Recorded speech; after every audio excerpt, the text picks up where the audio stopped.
Hello, everybody. Evening, everybody. This is our REL 9D and 9E Week 5 review, Week 6 preview. So labeled Week 6 as we have been doing this thus far, and will continue to do. We're going to stop commenting on it at this point because it's becoming a bit of a running gag. That's the whole point of running gags, though, is that you keep commenting on them. Sometimes they have to stop, Ben. No. Never stop. Can't stop, won't stop. Sorry, my Discord was being funny. I was trying to fix it. There we go. So this is what the schedule for 9D looks like. This week, we're going to go back to our taking a look at the teams instead of watching reviews. Last week we watched reviews, and I say last week, I mean like 4 days ago. But we were late doing that. We'll try to be back to normally Wednesdays. Normally Wednesdays. So we're gonna actually look at the teams this time instead of doing reviews, instead of doing like match reviews. But we did manage to stream a couple during the course of the week. Shows you what happens when you PM us your match times that you have scheduled. We can probably get on and cast them, and it was a good time. It was a lot of fun, and I'd like to do more of those. So please let us know when you actually have your matches scheduled. Yeah, it was a lot of fun. We saw a very silly matchup between humans and undead. It was good.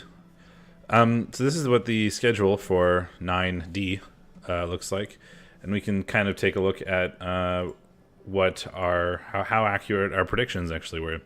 So in the Drats Rats versus Voodoo, ended up 2-1 for Voodoo, which is Dark Elves, and we predicted that the Dark Elves would win. So score 1 for us. Yep, really unfortunate MVP on the Agi busted thrower for the Skaven. Yeah, he's glue. Yeah, he's glue with 5 SPP, so yep. Really stinks. Looks like the Dark Elves mostly had that game in the bag, 68% ball possession. I mean, that's very common for Skaven games. Skaven will tend to like just snake the ball and then run with it, but for the most part not actually have it. But the Dark Elves did win 2-0. 2 casualties and a KO sustained for the Rats, so they did get punched a little bit. The next one was Redeemed Dark Elves and Ladder Climbers. Interestingly here, we predicted the Dark Elves would win, and they lost 0-2 to the mostly rookie Chaos team. Yeah, pretty decisively it looks like. So I see that the Chaos had 19 armor breaks. And 7 inflicted KOs, which I think is probably a contributing factor to that. Look, it kind of looks like the Redeemed Dark Elves got effectively pitch cleared. Yeah, to the like 6% ball possession, 12 yards running. Like I feel like the Chaos had a couple good turns early on and just removed so many of the Dark Elves they just couldn't really fight back for the rest of the game. Yeah, I mean the story is definitely in 53 blocks succeeded, 19 armor breaks. So there was an expulsion, so there was some fouling going on, so that can play into that. Yeah, the 53 blocks and then the 6% ball possession for the Redeemed Dark Elves, all of it in their own half. Certainly does not help. I feel like that is, 1 or 2 turns of their offensive drive having picked up the ball and then just getting blitzed to death by a Beastman. Yep, and the Redeemed Dark Elves only succeeded in 45% of their, or 55% of their armor rolls, so they were pretending to be armor 7. Apparently. Lineman MVP and a Beastman MVP. The Lineman MVP actually levels up, though, so that's slightly more interesting than the Beastman. So the Redeemed Dark Elves, those are the ones with the double assassin, right? Yes. So they do have more AV7 than most, but still. Fair enough. This is Gypsy. a Foul Targets versus Bombay week is a bye, as far as I can tell. It just happened to get rolled earlier than the rest of the division for some reason. Yeah, it looks like they did the admins, but they wanted to wait to see if Buff Get Bills and Union United were going to play. I'm not sure what the story is there. I predicted Union United and you predicted Buff Get Bills for this one, but we don't know the result yet, so we'll never know who is better. Exactly. Yeah, I'm not sure what's going on with that. Ideally, the division is rolled by now, but it hasn't happened. Who knows? Doof is doing his minors recap while we do our recap. Perfect. well, different audiences. This is a weird one. We can't have been right for this. This is Las Vegas Lizard Gizzards versus Royalton Circus. At the time of recording last week, it was Las Vegas Lizard Gizzards and a Norse team. That Norse team isn't here anymore. I don't know why they got replaced with a Kislev team, but our prediction was kind of irrelevant for this, considering we were predicting Norse to win and there wasn't a Norse team. That got invited to the wrong division or something? No, that was a rat team. Oh, right. I'm not sure where this came from. We'll call that a null result. We predicted Norse, but Norse aren't there anymore. So we predicted a Norse win, and Norse weren't playing in the game, so that makes it difficult to... That sounds like we were as wrong as it's possible to be wrong, really. I mean, I guess. It's Kislev versus Lizards. Who do you predict to win? Norse! The Lizards won 2-0. Pretty even in terms of like ball possession. Way more blocks on the side of the Lizards, but that's to be expected. Kislev are not particularly punchy. Yep. They did sustain 2 casualties. The Lizards sustained more casualties and more KOs. Or same casualties, but more KOs. We didn't predict the Lizards versus Goblins because it had already happened, but it was a tie, which is really interesting. You don't expect... Sorry. Unfortunately, Ripper, the star player troll, got the MVP, which is pretty shitty, but the fact that he could induce Ripper was pretty nice, and Goblins don't care that much about development, so... Not particularly. So yeah, we didn't have a prediction there because it was already played at the time of recording. And then we were wrong once again in the fact that Cheeky Elves beat the Armour Furnace. Yeah, Gypsy is finally in chat to see us live, so congratulations on proving us wrong. Yep. Well, we had mostly said that because of Armour Furnace's like excellent record so far, and that he hadn't lost a game yet. I think. Yeah, though the Cheeky Elves are also 4-1, so well now they're 4-1. So yeah, really good result for you guys. Good. The catcher got MVP, which is nice because it levels him. Although the catchers are likely to probably hog some SPP in the long run. I mean, it's nice in that you get an early level on him. It's less nice in that you probably want those MVPs going to like blitzers and stuff, but it's still a level. The Chaos also got a level on their Beastman, which is always nice. Might start building a killer early with a Beastman. The Chaos got outbashed like significantly. Like they had 5 casualties sustained. I'm not really sure what happened there. Wait, go back for a second. 5 casualties sustained. Yeah, there's some really weird things going on there. Like, hold on, I'm pulling up the thing again. Well, it looks like the Armour Furnace had control of. But there were 8 armor breaks and 4 injuries. Like, yep. Oof. Yeah. Well, it seems like the Chaos got a bit diced on injury rolls. Yeah, unfortunately. And it looks like they had control of the ball for most of it. I feel like there was like 1 or 2 sort of swingy type turns that suddenly threw the game in the favor of the Cheeky Elves, and then the Cheeky Elves scored and kept it that way. With the number of injuries that were sustained, it would be hard for the Chaos to break through when you're down that many players. Yeah, especially as early Chaos is fairly weak. So not that the early High Elves is much better, but... So if we look at the leaderboard, that win for the Cheeky Elves puts Gypsy Prince solidly in first place. Comfortably in first. Comfortably in first, yeah. And solidly in second is Jeff. Sorry, this is like an inside reference. But yeah, it matters not to anybody in this division. The foul targets, a lot of elves at the top here. So the Buffgit Bills and Union United haven't played their game yet, but they're both at the bottom currently, so the results aren't really going to change the current leaderboard standings. But yeah, with the 4 wins and 1 draw, the High Elves are solidly in first, and we have Armour Furnace and the Chaos are slow, and Armour Furnace is dropping back to third with their 1 loss now. Oh yeah, Gypsy is saying that it looks like the Chaos had a rough game. Yeah, there you go. 3+ dodge to score with a reroll in the... Yeah, as predicted, in that the Chaos had control of the ball for like most of their half probably, and then failed something important, and there was like a swing turn or whatever. This is kind of what I suggested. Yeah, well, that's good for Gypsy Prince being number 1 in the division so far. We're getting we're getting close to halfway through. So being at the top of the table halfway through is definitely a good sign for you for the rest of it. Likely to stay there at least, or at least stay in the top half of the table. So let's go through the teams. We said we were going to do alternating weeks, so it's the time to actually look at them, and we'll start with quick draws. Union United. Yeah, we've seen these blitzers before. They're both pretty scary. The Blodge Step Blitzer is gross. And a tackle blitzer to deal with all the elves and stuff makes perfect sense. He's picked up Wrestle on a lineman, so he's got like a ball chasing option now. Slash, that's actually not terrible to just throw in the line because it's going to knock down the person who blocks you as well. Well, when you only have one Wrestle, I like putting it on one of the corners of the Rule of 5 cage, or the Rule of 5 setup, so that way if the blitz fails and he gets it both down, you've kind of isolated a key killer in the middle of your own half. So it too. But yeah, it's a pretty good looking team so far. He's still got a game to play, so not a whole lot of development to talk about there. Yeah, I believe the catcher had dodge last time we looked at him already, but yeah, that's because he hasn't played the game since before last time we looked at him. Yeti or Iron Master and Yeti to Conquer is not. They had to drop out a couple weeks ago.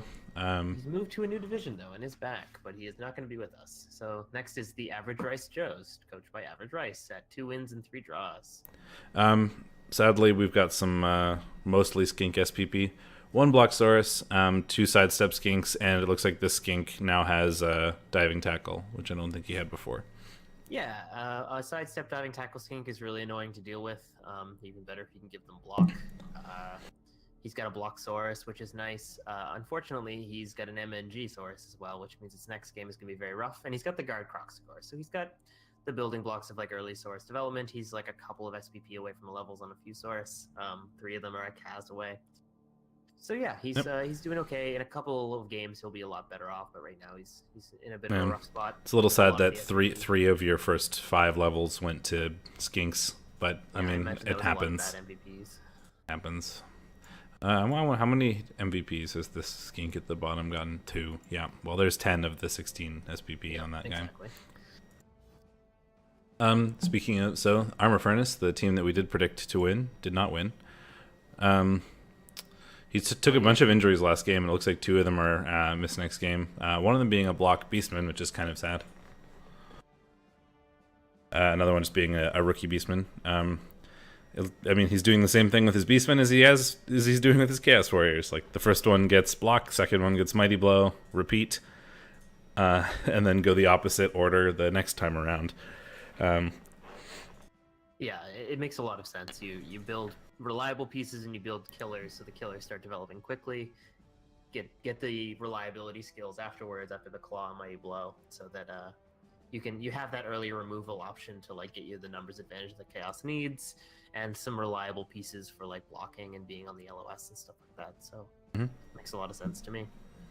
It's what Chaos and Nurgle often do. Sort of charge one guy right down the like Mighty Blow, Claw, block, and then another guy goes block, Mighty Blow, Claw type deal. Cheeky Elves, the team that beat them. I had a BattleNet update pop up. No, thank you. I don't want to do that right now. So he got a level on the catcher, and he's picked up dodge. Yep, and he's got a thrower with leader. Yeah, this was the he wanted to do foul heavy stuff, which is why he has 2 wrestles and a dirty player, and 2 rerolls, so that the second thrower can get a quick leader to make that up to 3 rerolls and save some TV. Yep, makes sense. Especially his high elves can be kind of bloaty. Brand new blitzer, sadly, because the previous one, according to Gypsy, has been niggled. So rough. But you've still got the Polly the Pusher, which has frenzy sidestep, block step, yeah, frenzy. So good surfer. I wonder how many people he has surfed. Is that a stat that they show? I don't think so. It says crowd surfs inflicted 0, so maybe Polly the Pusher hasn't surfed anyone yet. Which push more people. Really sad. You need to try harder. Here Goes Nothing, coached by Atomics. The Goblin team. This is the one with grab on the Fanatic, and the block and the troll with block, which I think is great. He is rolling doubles, You got a goblin with leader and a goblin with guard. Still no Apo, though he's got 130k, so he'll probably buy one for the secret weapons. You really don't want to lose them to a chance injury. Yeah, he's had a rough. He's actually had a pretty good start for goblins. Actually, now that I think about it, 2, 2, and 3 is better than any goblin team I've ever had has done. How many of them? You've never had a goblin team? I've played goblins briefly in CCL. Well, and one of those wins and one of those losses were previous to this division, though, or like friendlies or whatever. In the preseason. Yeah. He's gotten so many like double level ups. It's kind of hilarious. The guard goblin is super funny, and also really useful because goblins can kind of go wherever they want with dodge stunty. So like just being able to put a guard piece wherever you want certainly makes it helpful. And the block troll is so good for reliability. Not that goblins are really reliable, but I mean, you know. You end up needing to do a lot of troll blitzes with goblins, so having a block troll that at least only has to worry about the really stupid is pretty nice. And then Moya with the redeemed Dark Elves, the double assassin Dark Elves. Yes, our favorite team. He got Nerves of Steel on the runner, which is pleasing to me. Good recovery options. He's got a block assassin now, just for safety. Yeah, he had that in the previous game, I think. Yeah. I'm just like reviewing each team as if they're fresh. I'm not going to try to remember what they did and did not have.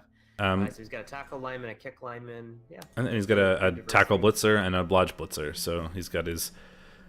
between the runner and the blodge blitzer, it's perfect for either ball carrying or doing weird passes. I mean, he's got Nerves of Steel, so he can kind of dump off pass in a million tackle zones without having to worry about it. If they just he just keeps the blitzer near the runner, and if they try to blitz the runner, knock him down or whatever, he dumps off to the blitzer, and it doesn't matter how many tackle zones are on that runner now because of Nerves of Steel, and he just makes a free little pass to the blodge blitzer and he can run to space. Yeah, we know morally he's a madman, but like Gypsy is saying, he stabbed the shit out of some. It's so fun. We watched that game. It was really fun to watch. Yeah. Next up is Leozar with the Las Vegas Gizzards. Slightly better levels. 2 of his first 4 levels went to Saurus instead of like we saw with the other team where a lot of them went to Skinks. Yep, and one of his first skink level ups is a plus movement skink, which is now, only needs 2 pushes to get to the end zone on a 1 turn attempt. So that's a lot easier than 3. A lot more manageable. Yeah, and he can easily pick up sprint or sure feet or whatever to make that even better. The 1 source is 1 Kaz away, 1 is an MVP away, but sadly 2 have nothing. So there's a potential for some quick source development, but he'd have to get lucky with MVPs, I think. But at least he has 2. Although one of them is an MVP away from level 2 or level 3, I guess. I always get that. I start at 0. It's the math in me. Instead of starting at 1, they start at level 0. The first level up is nice.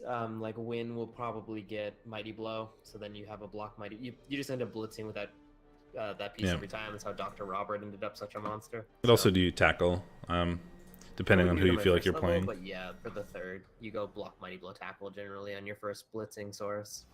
The Buff Get Bills, they haven't played their game this week. And they have level ups pending. So I feel like maybe they're the difficulty in scheduling.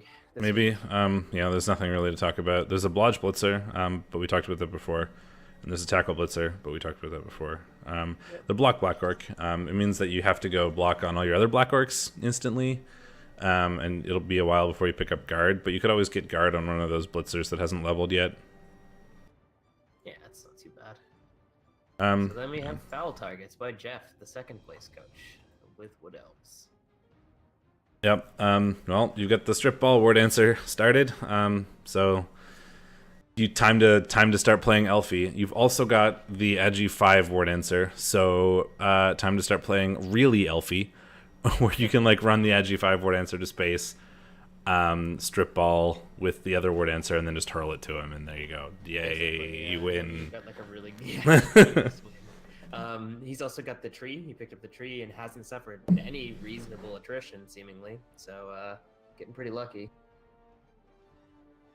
I'm a fan of getting block on Saurus first. I'm not a fan of getting block on Black Orcs first, because once you get block on one Black Orc, you have to get it on all of them, essentially, because you're going to be making you want to make your safe blocks first. So if you're ever doing Black Orc blocks, you're going to want to hit with the one who has block first. So now you're more likely to, like, the orcs that go later in the turn are less likely to do blocks, right? If you have the option of like 2 blocks in a turn, you're going to use the block player. So now the block player is getting all the blocks, and that's where Black Orcs get all their SPP from, is blocks. So the other ones are going to level way slower once you start getting block on one of them. And so once you get it on one, you got to get it on all of them to try to make it even out. Yeah, and like Opus is saying, like that's even further exacerbated by taking Mighty Blow first, because the Mighty Blow players will be the ones doing all the blocks because you want to get removals. Mighty Blow will level you faster and develop you faster, especially if you're having a development season, like in an Eternal League where you're starting with a fresh team in REL 9. Like, it makes a lot of sense to do Mighty Blow first, because that way you get the source development you need in a shorter amount of games, but block will win you more games in that period of time, right? So it's kind of like a question of whether you want to win games or you want to develop, and a lot of the time in early REBBL divisions, developing is much more important than winning the games. So. Yeah, I mean, I also don't know if that's, like, if you're in an Eternal League, who cares how slow your development is?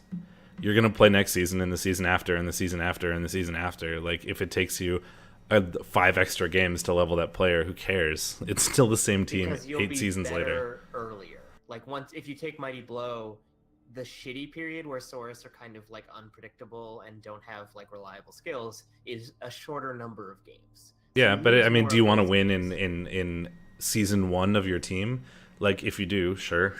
If you don't really care about winning in season 1, then it doesn't really matter so much. No, he cares. So it's a matter of personal philosophy, I suspect. So we'll move on to Voodoo. A lot of the other teams there are bye-week stuff. Finding the next. I think Voodoo is one of the first sub-teams. Yep. We have Dodge on the Blitzer, and 2 pending level ups. So yeah, it looks like they went with the 3 Blitzer, 1 Witch Elf start. They have lost a lineman, but that's not a big deal, and they have 2 lineman levels, which is fine. You really wanted. I bet he was really hoping to get 2 SPP on Hog Wild, and you really want to start pumping some SPP into Jean, the Witch Elf. She's played 3 matches now and has 0. And one on Mel gives you another Blitzer level. But you also want to buy that 4th Blitzer. I feel like Cleveland is probably new. No, he's played 3 matches. He's just got nothing yet. Never mind. But you want to get that 4th Blitzer, and you want to get some more SPP on the Witches and stuff. But those linemen can get kick, dodge, wrestle, block, whatever you want. Probably kick on one of them. And next up is not Ancient Cold in the North, because they're gone. I don't know what happened. They showed up for 1 week and then disappeared. It's a little bizarre. So Sir Kodiak's Drats Rats, who had a rough start. I believe they lost, as we predicted, to the Dark Elves. Yes. Oh, right, and they had the Agi busted thrower that got the MVP. So that's gone. Yeah, so that is gone. He does have a pending level on a Gutter Runner and on a lineman, though. Hard to comment on. Wrestle on the Gutter Runner. Yeah, unless he gets like Agi or movement or something, or double, because then you can always pick up some sort of mutation. And people will do that. Like, you could get horns, or people will take big hand or whatever. 2 heads is the first double usually. Unless you get like, if you get Agi or something, then you can instantly grab like big hand. Yeah, you grab the Agi. But it's kind of like a ghetto plus Agi, at least for the dodging portion. So yeah, there's not really a lot we can say. Ladder climbers are the mostly rookie chaos. Had a really good first game. Yeah. Their development is good despite having not played much. They've got 2 Chaos Warrior levels out of 3 of current. There's 3 levels currently. 2 of them aren't Chaos Warriors. And one of those Chaos Warriors is 1 SPP from going to level 2 or 3. I'm gonna screw that up every time. which is awesome. And the one beastman that's leveled up has gotten kick. Yeah, I don't know.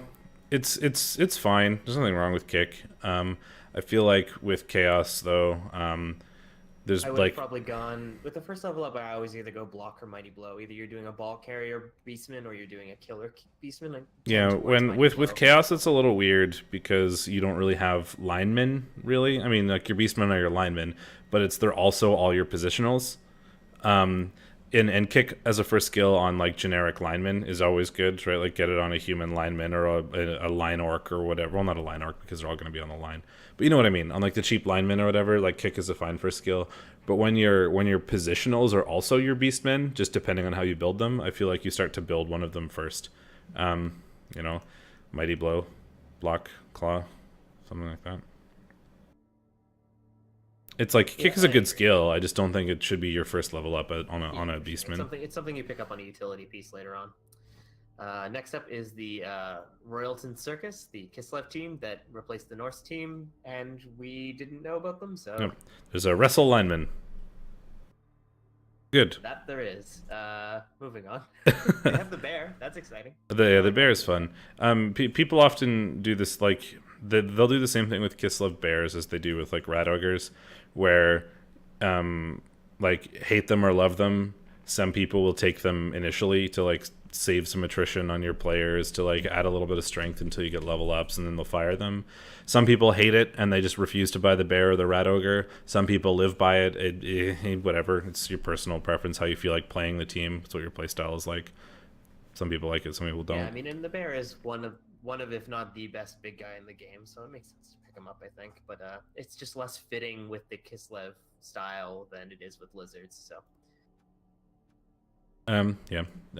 level one of the blitzers is about to level, which is good. Is you want catcher and blitzer levels are what you care about on Kislev. Catchers especially because the Agi 4 makes the leap so much more reliable than if you can get you can get some really good skills to do some very ridiculous things with Kislev catchers if you get the right levels. See the Kislev catcher named Steakmittens on Andy Davo's Kislev CCL team that went to the finals, not the finals, but the playoff round of last season. He's a very good player, also named Steakmittens. dun dun. So yeah, that's those are the teams. We can take a look at next week and see what, and we can make some predictions, and you can write them down so that I can put them in the description later. I'm gonna do it. Step 1 is Buff Get Bills and Drats Rats. So Buff Get Bills is that orc team that hasn't played yet this week, with one tackle, block black orc, and Drats Rats is the slightly beaten up rookie Skaven team. So I'm gonna say orcs, pretty likely, but I'm gonna add an addendum. Provided they show up. If they've suddenly stopped showing up to games, then of course the rats will win. But yeah, the rats will get have a good shot. Like 260 in inducement money. 2, 3, 4, 5, 6, 7, 8. 1, 2. Is that enough to 3, induce 4, big 5, rat? 6, 7, 8, 9. No, because it'll be 160 because they're missing 2 linemen, so they'll get two loner linemen. Get a wizard. Yep. Yeah, so I'm going to go with the orcs as well for that one, I think. Foul targets and the Las Vegas Lizard Gizzards. It's Leazar and his lizards. Versus the Wood Elves. Oh god, Wood Elves. No offense, Leazar, but Strip Ball is nasty to deal with.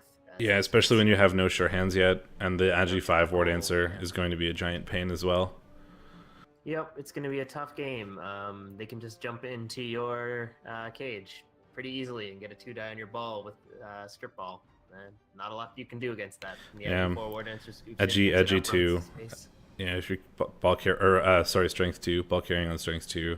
Yeah, I'm especially when you don't have a ton of skills or sure hands in particular yet. You'll get 120 TV, but that's not really enough to do a whole lot, honestly. So I think I would give that to the Wood Elves as well. Redeemed Dark Elves and the Goblins. So the stunty Armour 7 movement 6 goblins versus 2 assassins. Assassins. I vote for the assassins. I vote for the assassins. Mostly because I want them to win. I want to watch that game. Secret weapons versus assassins. Who will win? You decide. I mean, I think the Dark Elves will win that. Yep. Voodoo is another rat team, right? No, Voodoo is also Dark Elves. Dark Elves, right. So the Dark Elves with some pending level ups and a little bit of development, but not much. And the undefeated the undefeated High Elf team. That'll be a good match. Normally you'd expect early Dark Elves to outplay early High Elves because no, they've got 140 in skills at this point. It's hard to call them early now. Although they have like wrestle and dirty player and stuff rather than like the sort of passing game High Elf that you'd expect to see. But that is how he's playing this team. I think I want to give that to High Elves probably. Like they don't have like it is slightly weird, right? Going with 2 throwers, taking wrestle and dirty player and stuff rather than your like standard High Elf kind of throwy nonsense team. But very clearly it's working for him. With the record of the 4-1-0, so I'm totally going with the High Elves. Yeah, fair enough. Though it looks like Voodoo's going to get a fair amount. See you later, Lopez. Let's see. Voodoo is going to get. They're both getting 70k linemen, so that helps. Yeah, I didn't believe in the fouling High Elves, but you've convinced me, so therefore you're going to start losing. Here, I'll help you out, Gypsy. I'm going to vote for the Dark Elves, so we'll have this as a contested one for Ben and I. Oh, he's going to lose now because I voted for him, right? That's how it works. Whoever I vote for is just losing. Ladder Climbers and Armor Furnace. It's chaos on chaos. It's 1100 chaos versus 1120 chaos. Who will win? Let's see. The chaos with 2 block and a kick, or the chaos with block mighty blow. Block mighty blow. I'd give this to Armor Furnace. He's going to give away a bit of inducements because he's still going to get only another 60k on top of what he has, so 1160. Yeah, no, it's not going to give away much. I think the Mighty Blow is really going to do work. You can take out Beastman pretty easily with that. I think, and Armor has in general had really good matchups, other than that last one where he had some pretty bad luck. So, and with the block and Mighty Blow in the Beastman in particular, because they're higher movement and also strength 4 when they blitz. Makes the blitzes a little bit easier, basically, because of the slightly higher movement. Although the Chaos Warriors are movement 5, I'm used to Nurgle Warriors are movement 4. But I think I will also give that to Armor Furnace. I mean, very, very clearly, SB3K did well. He won his first game as Rookie Chaos, but the way I feel it was won was probably like, or no, did he win? He won, right? No, he lost. Yeah, he beat the Rats. Right, yeah. The way I feel he won was sort of, it didn't work out that like it was kind of a cascade thing rather than a. It looks like he 2-1 grinded him. Yeah. Which is like what you'd expect if you're gonna win as an early chaos. You're pitch controlling, so. Yeah, I mean it's very close. So what we're saying is in the chaos versus chaos matchup, we expect chaos to win. Yep, we'll be right. Yeah, but the Average Race Joes have a bye week, and Union United is playing the Royalton Circus. So this is the Pro Elves versus the Kislev. If the Kislev had a bit more development, this would be a scary matchup for Pro Elves because the Kislev can keep up and leap over all your fancy screens, but they don't have a lot of the tools you'd normally like to see, like some block and things like that. The Kislev team's worst enemy is a 2. Yeah, so sometimes ones and twos. Yeah, it's a 3+ leap. So the Kislev's worst enemy is a 2. Yep. The Tame Bear will do work. It's really good against teams like Pro Elves. Makes dodges harder. Has Mighty Blow, so it can crush them if it catches anyone. It's quite nice. This one's going to be close. I think I'm going to narrowly give it to the Pro Elves because they have a bit more development under them. They've got some really nice blitzers. The tackle blitzer in particular is going to be really good for taking out the dodge pieces on Kislev. I think the catchers have dodge, right? No. No, because Kislev suck. I forgot. No, they're diving catch, leap, very long legs. Yeah, I mean, I think this will go to Elven Union, though it's kind of tough to say. I mean, it is worth noting that Kislev blitzers come with diving tackle standard. It's true, that does help. Though they're still, only strength. And like the normal pro elf game is to like just pick up and throw to people sort of regardless of whether they're in tackle zones or not because of nerves of steel. But that's much harder to do when diving tackle is a thing. I don't know. Who won the game between who did Kislev win? They did not. Kislev lost.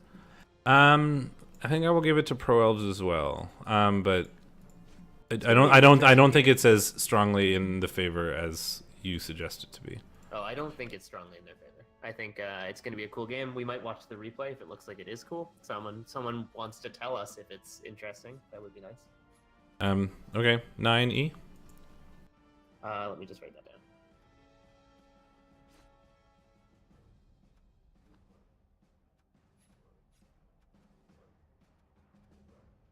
We predicted the home team every time. Did we? Yes. Okay. We just went down the left-hand side of the schedule. Fair enough.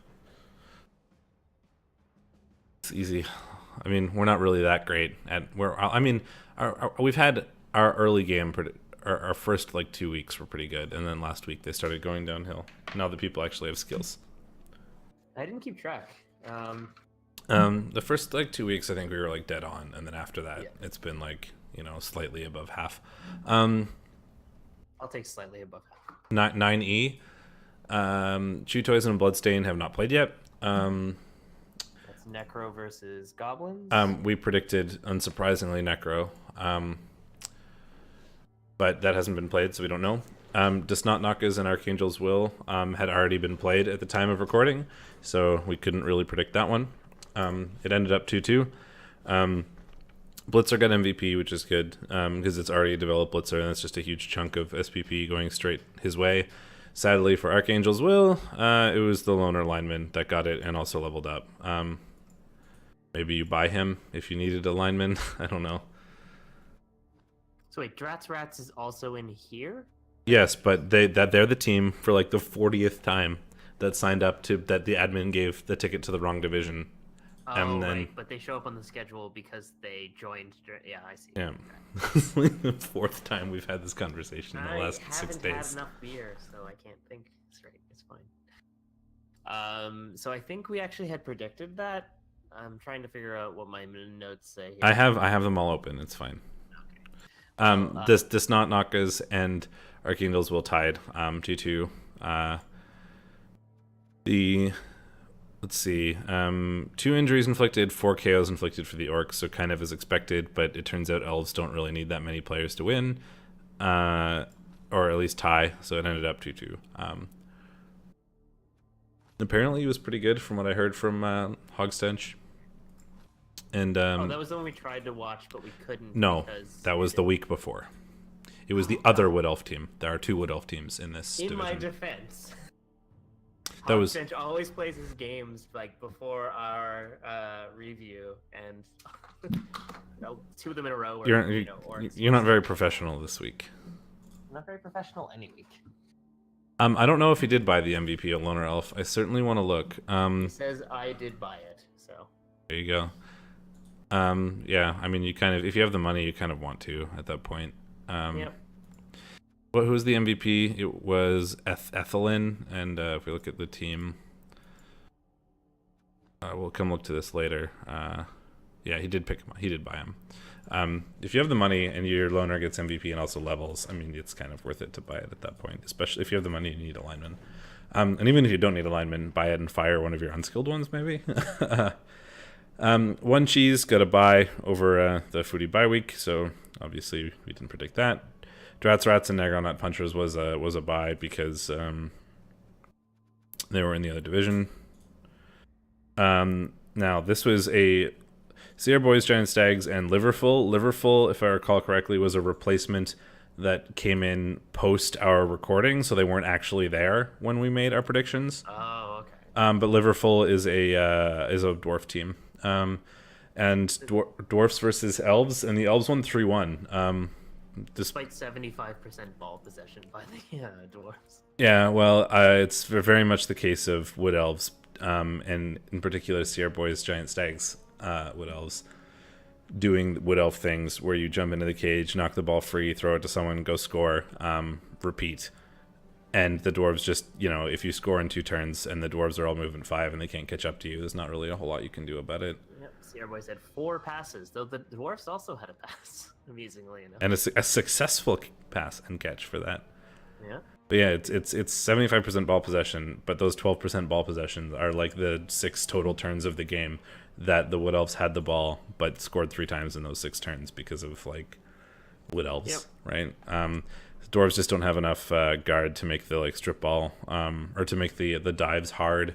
Maybe he wasn't entirely sure how to play against the sort of jumpy wood elf style of play. The tackle should help, but less so against wood elves who are just going to screen you and not try to get in contact ever anyway. They just want to do the cage divey nonsense. And then there's Komodo Killers versus Broken Boys. We watched this one, didn't we? We certainly did. If I recall, exciting level up. No, it wasn't. We watched the one. We watched the Broken Boys and the Dark Elves, if I recall correctly. This is the week. This is the week that just happened. We watched the week before because this game hadn't been played yet. But we predicted that Khemri would win, and we were wrong. You were indeed. Well, we mostly only predicted, or no, we did watch this, but not during last week's review. We watched it. That's what I'm saying, because this is the Croxicore that got blocked. Yeah. Spoilers. Mm-hmm. So we didn't watch this during last week's stream, division review though. We watched it live when this was actually happening. It was an exciting game. The Khemri got beaten up a bit with 12 armor breaks sustained. But they got a Tomb Guardian MVP, which leveled him up, which is really nice. Yeah, we initially predicted the Khemri mostly because they hadn't really lost yet. But at some point, two of the Tomb Guardians got KO'd and then didn't come back during this game, which made it really hard for them to deal with the Komodo Killer's Saurus strength. As I recall, he made a pretty greedy blitz on the Croxigore early game and had to eat a both down, like first turn or two, and the both down turned the Tomb Guardian into badly hurt. So that's a rough start when that doesn't regen. Yeah, it was not. Yeah, and then playing down your only strength, which is the strength 5 guys, against a team that is known for being oppressively strong, is just hard. But they did well. Lizards did well in winning. Although an MVP went to one of the Tomb Guardians, which is nice. So he's gonna pick up something, I would imagine. Guard. Yes. We watched that game, so you know what happened. We were wrong again. We also watched the last game where we were wrong, but some shenanigans happened. We predicted Necro, or we predicted the Undead to win, and they probably should have. In all honesty, we watched this game live. We streamed it. It was really fun casting it. So the people that did watch it now know how much fun it is to watch these things live and cast them live. So please, when you get your game scheduled, PM one of us, and if they're during reasonable times. We're both East Coast, so if they're not really East Coast friendly in terms of 9 to 5 Monday to Friday, we probably won't be able to do it. But if we can do it, we will, because it's a ton of fun. So let us know when you schedule your games, and we'd like to try to cast as many of them as we can.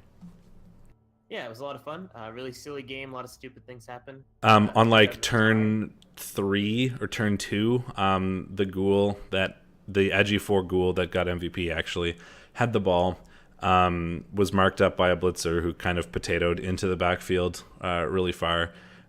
Just tried to dodge away and run to space and snake-eyed it. Unfortunately, and that blitzer who was marking him happened to be a sure hands blitzer, so he just ran forward, picked up the ball, and scored, and it was 1-0 humans on turn 4, which was kind of unfortunate to get the snake eyes that you know, right then. It happens, but it really sucks. But he managed to do well, not let it tilt him too hard, tie it up. So it could have easily gone in the Undead's favor if things went a little differently, but they didn't. So it's a tie. We were wrong again, technically. I mean, yeah. So let's have a look at the leaderboard. So up top is the Skaven One Cheese by Rex Longbone, who is in chat at 4-1. Right up there with him is Friendship is Massacre, which is Morley, who is also in chat. Could have been 5-0 if we were correct there, and it wasn't for that snake eyes at the start. Yeah, and then there's actually some bad luck later on too, as I recall. So really contested top of the board here. 1, 2, 3. There's 4 teams that are all 4 wins. Yeah. So it's going to be an interesting couple of weeks as these guys start duking it out. Yeah, I feel like those 4, well, especially since some of those matchups, like those one-on-ones, have already happened. Right, like that Khemri loss is to the Lizards, right?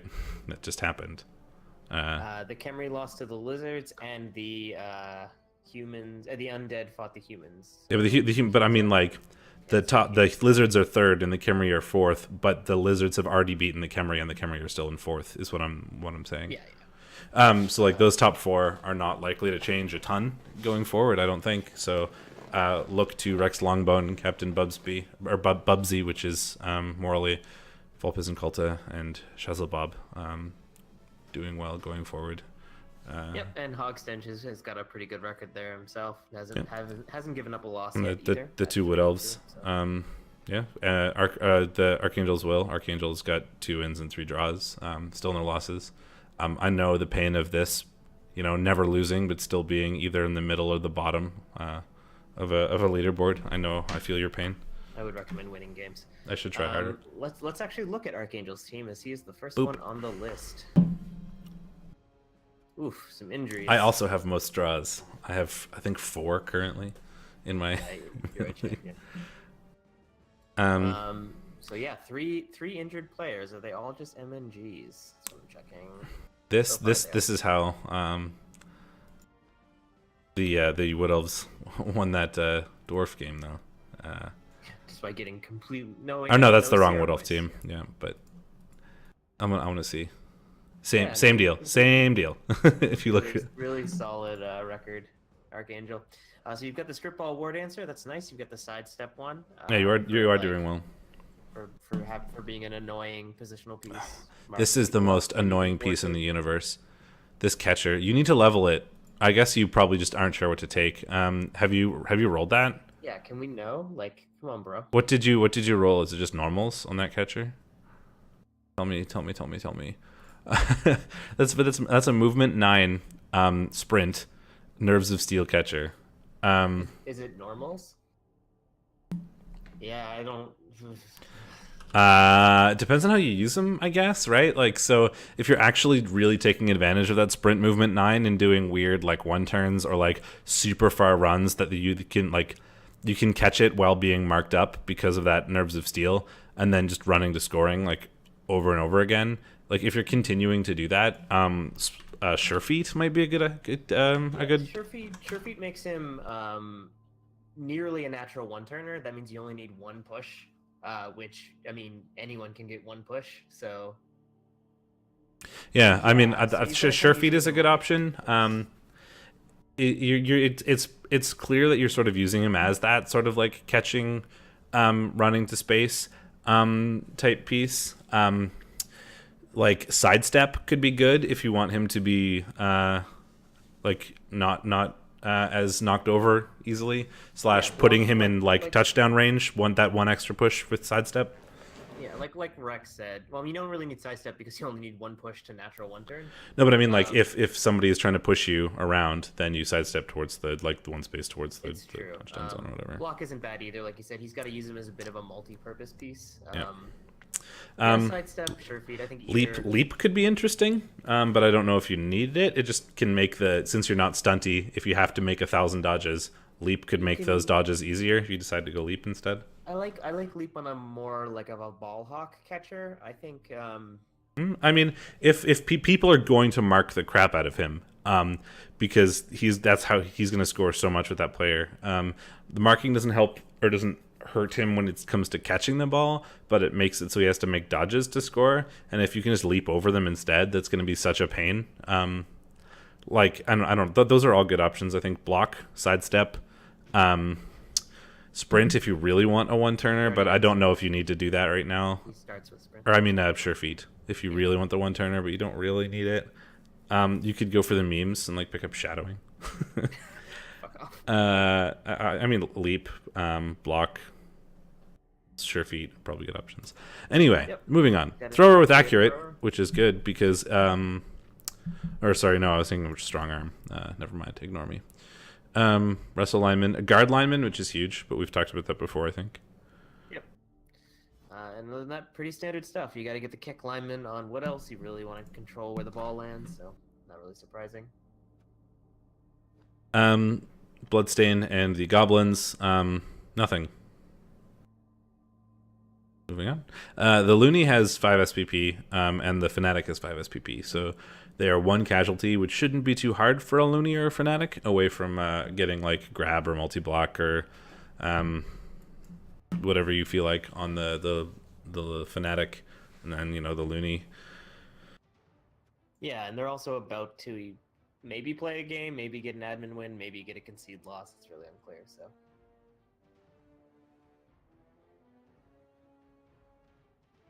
If you're ever curious, Archangel, you can always go into REBBL's advice channel and ask as well. There are a lot of like really good Wood Elf coaches that hang out in there. I mean, certainly better than. Yeah, I would take my Wood Elf advice with a grain of salt. I don't really play Wood Elves, but that's like what my thoughts are. The Chew Toys, Necromantic, coached by Abnormal. Missed next game, Werewolf, sadly. Yeah, and hasn't played their game yet this week. Yeah, so this is the same as when we looked at them last because they haven't played their game this week yet. But Mighty Blow White, Dirty Player Zombie, pretty standard. Standards. Yeah. The block Werewolf is good, guards, but the miss next game is kind of sad. Yep. Hogstench and Does Not Knockas. I really like the Blitzer levels.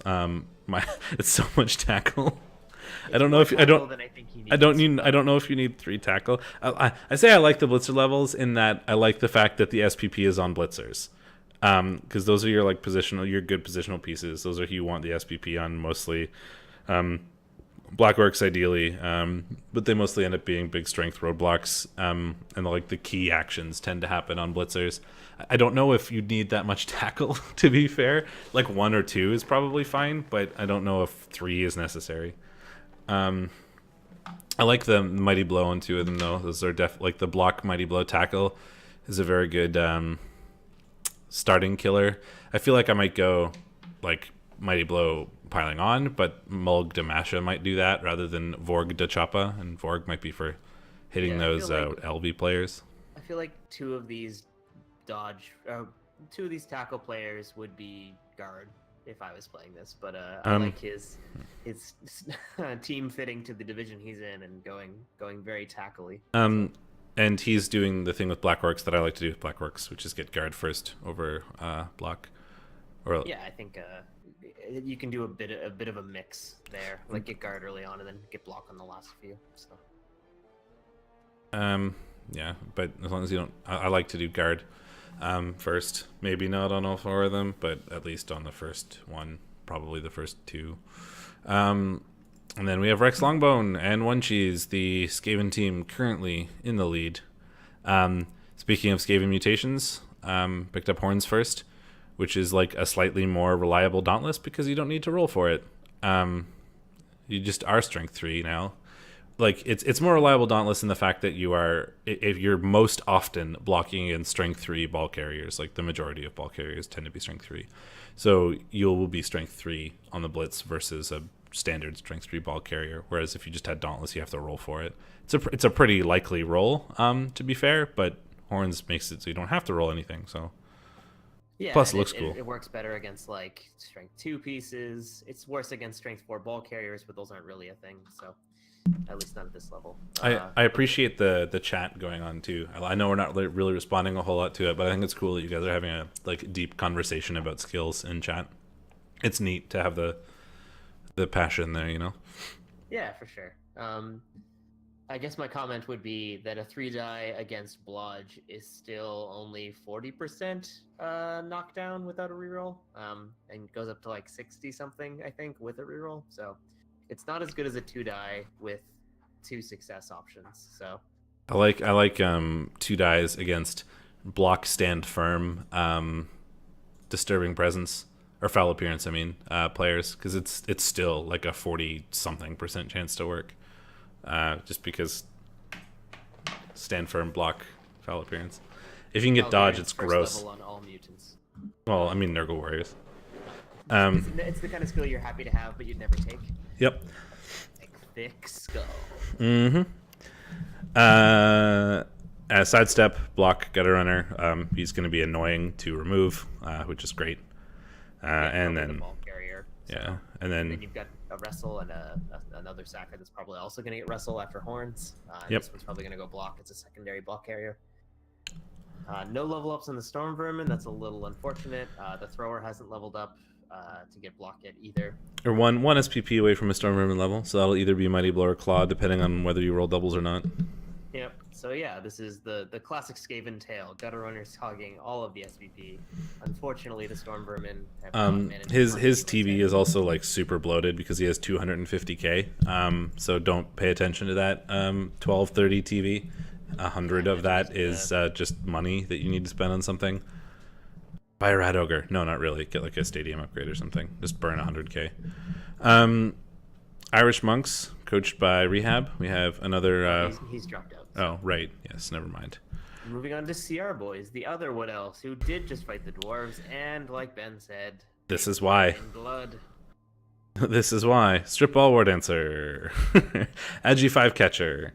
This like Strip Ball and War Dancer is just so good. Like the leap on Agi 4, they already have block dodge. And then Strip Ball means even like a 1-die is so likely to just remove the ball from anybody who doesn't have sure hands. And then you just remove the ball. Hopefully it, bounces nicely. And then you pick it up with your Agi 5 Catcher and run to space with it. Well, the Agi 5 Catcher has wrestle too, so he's building him as a bit of a sacker. So yeah, it's totally doable. You could pick up Leap because that's a 2+ leap with Agi 5. Leap? You have Agi 5, just dodge. Because it's a 2+ leap. Fuck it. Or just Agi 5 things. So you get like wrestle, strip ball, tackle as well on this guy, and that's a secondary sacker. Mm-hmm. It's real nice, and he's got the tackle war dancer to deal with those other elves that of dodge pieces. There's a lot of elves in this league, and then this catcher got blocked, so that's a blodge player. So those are always nice. And 2 linemen that have dodge. One of them is miss next game. The fact that they're down here make me worried for their longevity. Well, one of them got movement busted. I don't know if I'd fire a movement busted dodge lineman. Like, you just throw him on the line and he dies eventually. This one is just... He's not dead. He's just MNG'd, so that's fine. But they're at the bottom, and he has 10 players, so I imagine one of them is getting fired. Because then you'd have... bench. Komodo Killers and the coached by Volpez and Colta. Well, you don't want to fire because you want to get a reroll. You're still only at 2. But yeah, we can go I mean, my point is that he has, when they come back, he'll have 12 players. And you don't really need 12 players necessarily. Because loner linemen are fine. Like, the only reason I wouldn't fire the movement one is because he already has dodge. Like, I would probably fire the... Well, he's just missed next game, so never mind. Yeah, why would you fire the MNG one? Okay, so Volpez and Culta has the guard block Proxigor. Absolutely disgusting. We watched him get that, and it was exciting. Very exciting. Oh, look, his other source is a level, and it's block, you liar. You were like, I don't get block. I don't get block on Saurus. I think it's dumb. Rah, rah, rah. Gonna be really grumpy about that when he eventually sees it. He's probably because he's sitting in an airport. Well, no, I think his point was he gets Mighty Blow first, and he did. To be fair, this one had Mighty Blow first. This one has block. Yep. So this is a good development. He's really close to a bunch of source levels, 2 of them already. So this one's sitting at 0 SPP is unfortunate. This always seems to happen. I still have a rookie source. And with six source, one of them is not going to get some SPP, and then once they start leveling, you're not going to want to block with the rookie source. You want to block with the ones that have block or mighty blow, and then he falls even farther behind unless he gets MVP, and that's like a 1 in 11 chance, right? So like it just, when you have so many players that all need it, it can be hard to get it spread around evenly.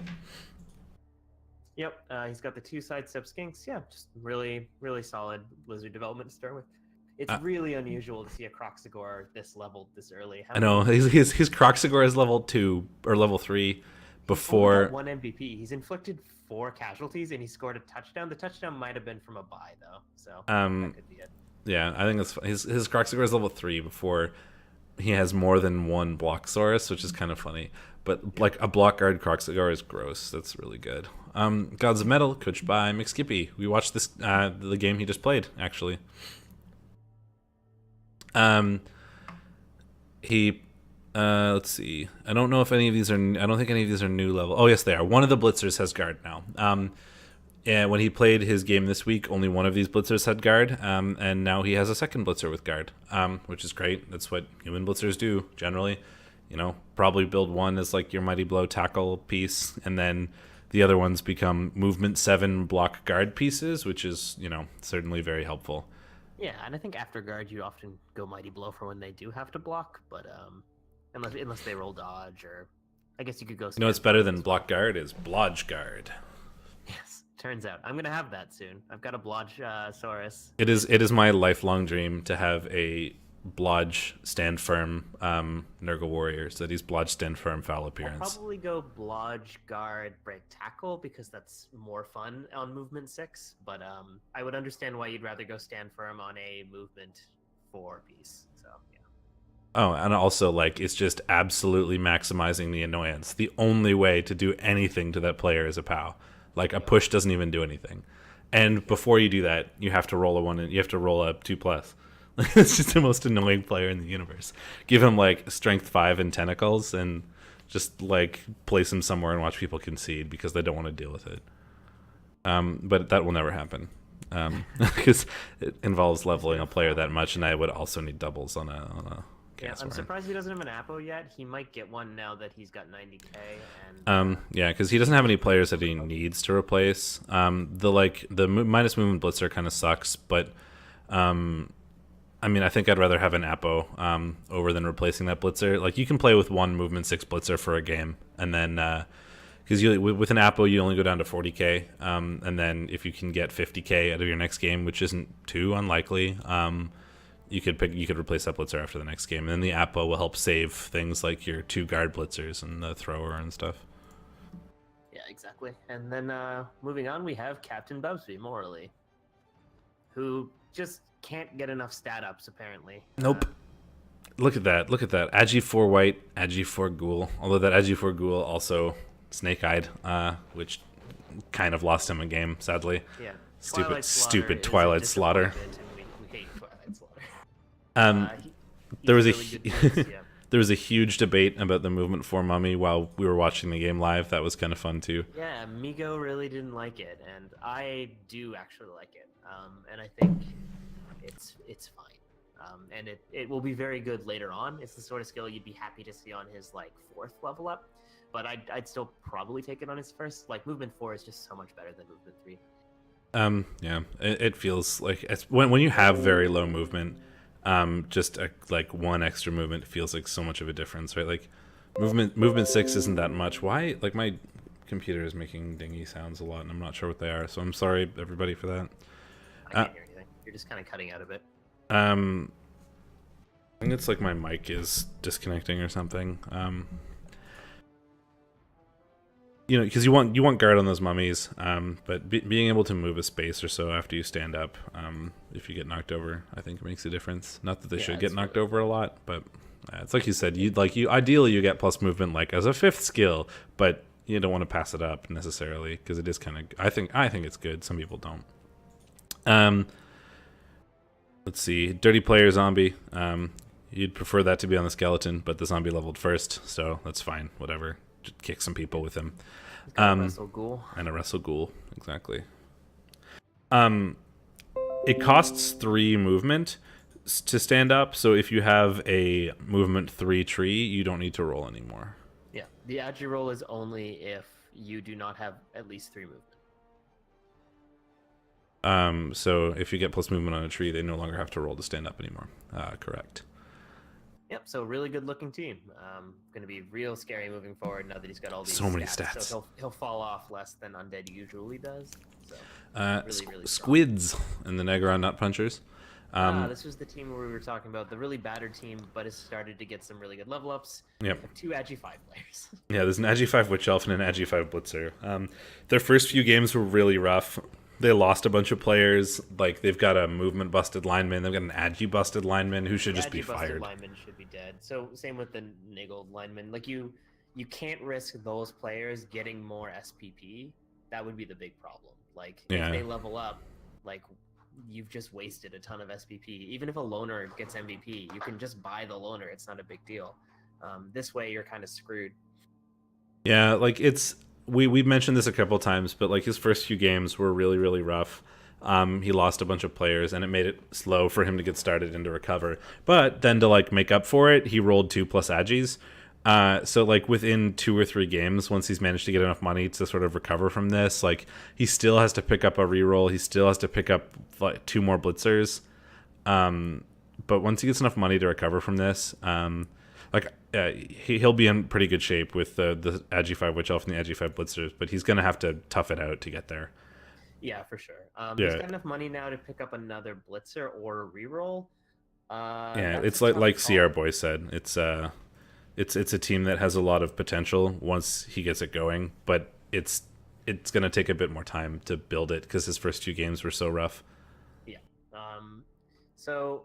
I would fire the movement lineman, and I would use 100k to buy a blitzer, so you have 3 blitzers, and then you have a rookie. Or that's what I meant. The Agi one, sorry. Fire the Agi 3 lineman, buy a blitzer. You have 100k.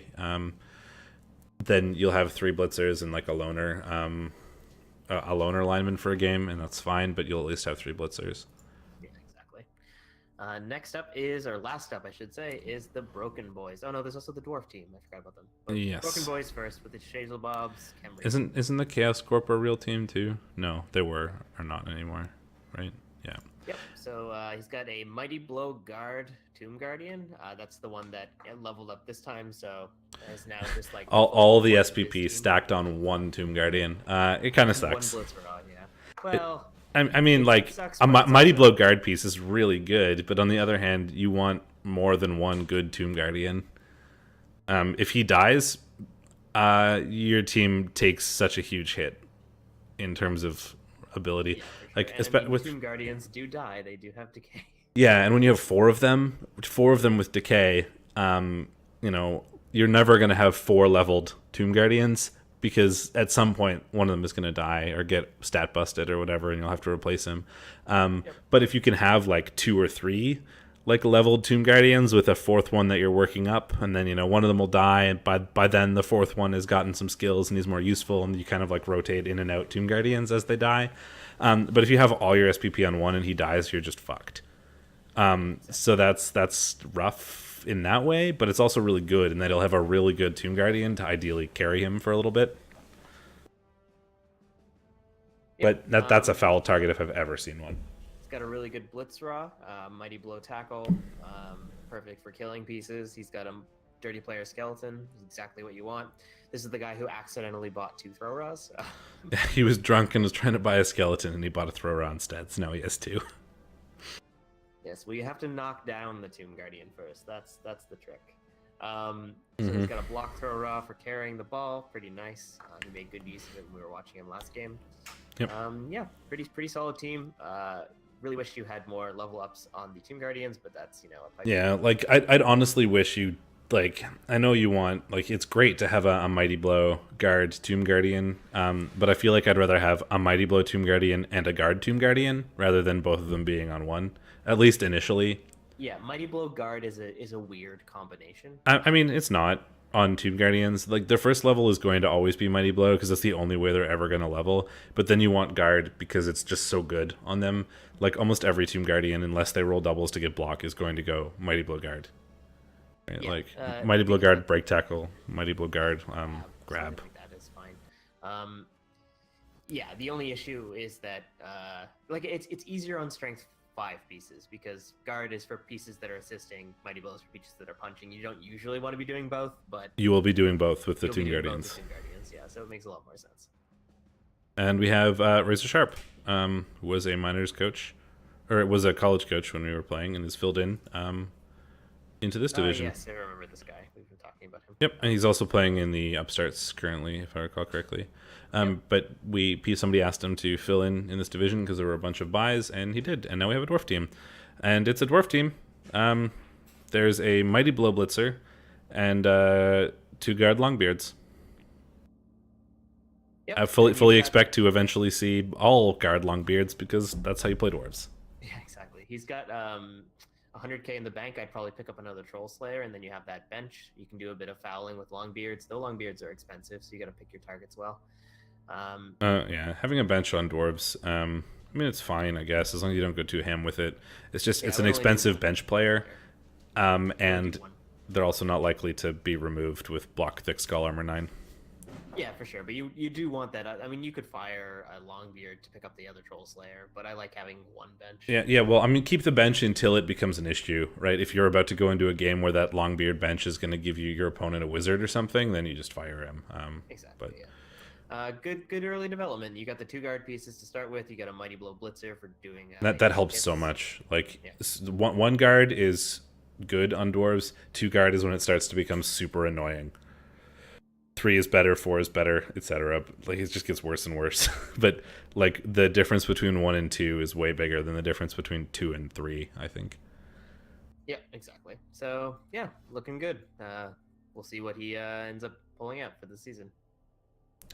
So that is the entire division. We'll now go in and do some quick predictions. Right, forgot about that part. That match hasn't been played. See our boys Giant Stags and Bloodstain. That is the Goblins versus some pretty gross Wood Elves. Yeah, this is Wood Elves. I'm not even going to talk about that. I would also say Wood Elves, especially since the previous match hasn't actually happened, and I don't know what's going on there. Komodo Killiz versus Drats Rats, but is this the real Drats Rats, or is this the... This is an admin's call, so they are not in this division. Okay. Remember this is the whole deal, right? So. Gods of Metal and One Cheese. So Gods of Metal are the human team, McSkippy, that we watched, and One Cheese is the currently first place Skaven team. Which leads me to lean in the Skaven favor, if only because of how well Rex Longbone has been playing.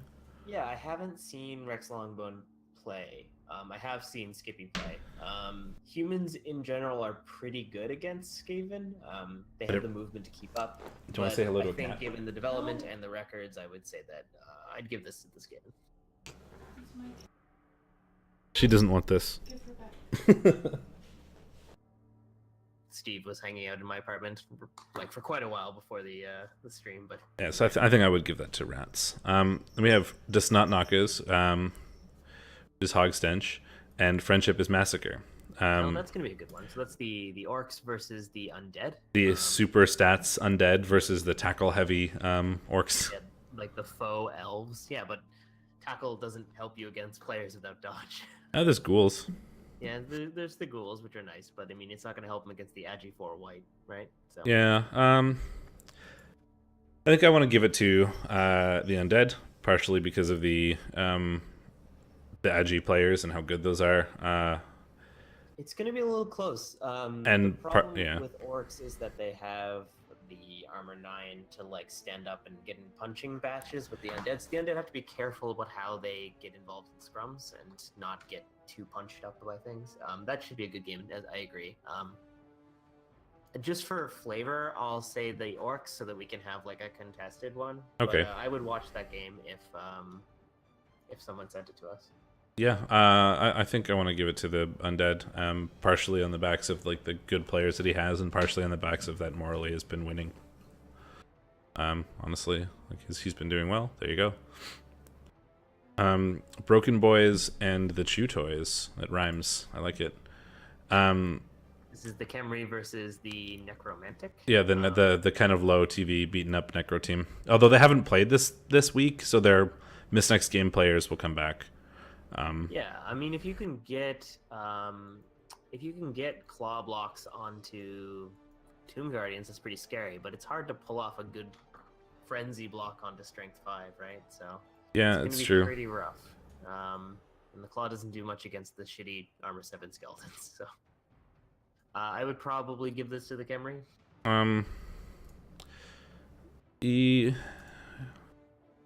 It's close. It's hard to say. I mean, so like I think Necro is like the werewolves, especially the black werewolf, will be useful.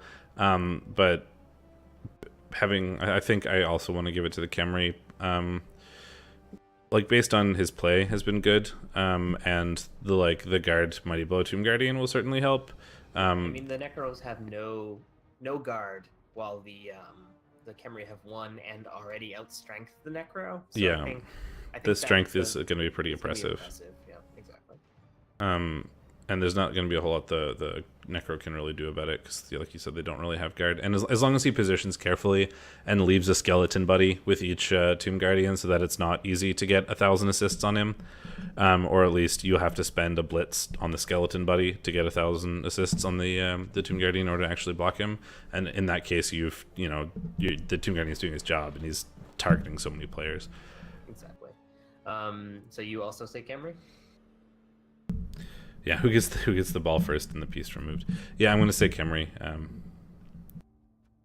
Okay, well then we'll call that decisive. Liverful and Archangel's Will are the Wood Elves and the Dwarves. We already saw the Dwarves lose to Wood Elves, so do you think it'll happen again? I don't know. I'm trying to remember. All the Wood Elves are the same to me. So the strip ball. Oh, he's missing a War Dancer already, and a block lineman, and a lineman. The block lineman is a bit of a loss, but the rookie lineman doesn't matter so much. It'll just be down the sidestep War Dancer is the biggest deal. Yeah, but he has the strip ball War Dancer, but if the dwarf carries on the runner, which he's likely to do, then the strip ball doesn't matter so much. So even a one die has a pretty good odds of knocking down a block player. So Drizzt has a pretty good chance of getting the ball if he leaps into the cage, and the catcher has a really good chance of recovering it. The problem is going to be dealing with the tackle, of course. He's got the guard piece, which is nice, but the dwarfs also have guard, so if they position their guard well in their cage, they can make it hard to dive into it. The Frenzy Troll Slayer doesn't really do anything here. I don't really know. I don't know. Archangel could easily crumple to a couple of early hits, and then, what are you going to do at that point? That's what I was going to say, is that if the dwarves get a couple good removals early, it'll be hard for the Wood Elves to recover. But if the Wood Elves can get a couple cheeky touchdowns before they crumple, then the dwarves, even if they're up 4 or 5 players, are not going to be able to catch up. I really don't know. It's a tough call for sure. I'm going to tentatively give it to Archangel because he's in chat and I like to support matches. It's a good backpedal way of saying that I support you, but not really. No, but I also just have to pick someone because that's the position we've placed ourselves in. Can I flip a coin? Is that a thing I'm allowed to do? No, you could call it a draw. I guess we could say that it's going to be a draw, but Wood Elves don't really draw very often.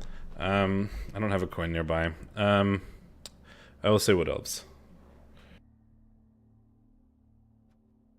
because of the cheeky catcher, and the Dark Elves are admin to a bye week, so that's that. This time we did not just predict one half of the thing. Good. We kind of jumped all over the place. Cool. So that's everything for this. Next week we will be back to doing looking at matches. So if one of your matches this week is particularly exciting, please let us know, and we will cast it during the review next week instead of going over all the teams. Ends up being about the same time because talking about all the teams takes a bit, but also watching a replay is like 40 minutes or so. So they're roughly similar times anyway. Yep. I think we did it a bit faster this time though, which is nice. We're getting better at this. So like we said, yep, send us any tips, any clips of like things you said that were really good highlights. Send us your match times. Like we said, last time we watched every match time that was sent to us. So yeah, we watched them live and we casted them, and it was a good time had by all. So please do so. Self-promotion time. go nuts, man. I'm here on Twitch. I stream all my Blood Bowl stuff. I'm at Steakmittens on Twitter. I don't really use that very often, sadly, but I probably should post my streams there more often. I stream all my Blood Bowl stuff, which is currently REBBL Miners, where I play Nurgle, and I'm playing Orcs in the 8 English Invitational, Chaos Invitational. I don't have any matches scheduled for that yet, so I can't tell you when the next one will be, but likely soon, because that division gets rolled today. So there'll probably be a match this weekend from me. I also do streams every Thursday and Sunday where I play random games generally, and then I play my regularly scheduled WoW raid stuff. Most people don't care about that, but I stream it anyway because I do it every week. I'm also playing in the 80 English League, but I have the best record in the league, so I'm better than you, and it's fine. That's true. And my YouTube channel is also Steakmittens. If you just YouTube Steakmittens, you can find it. I post my recaps from this there. So feel free to check those out. All right, folks. Yep. We'll sign off on that note. Have a good night. I've been Steakmittens. And I'm Shadorra.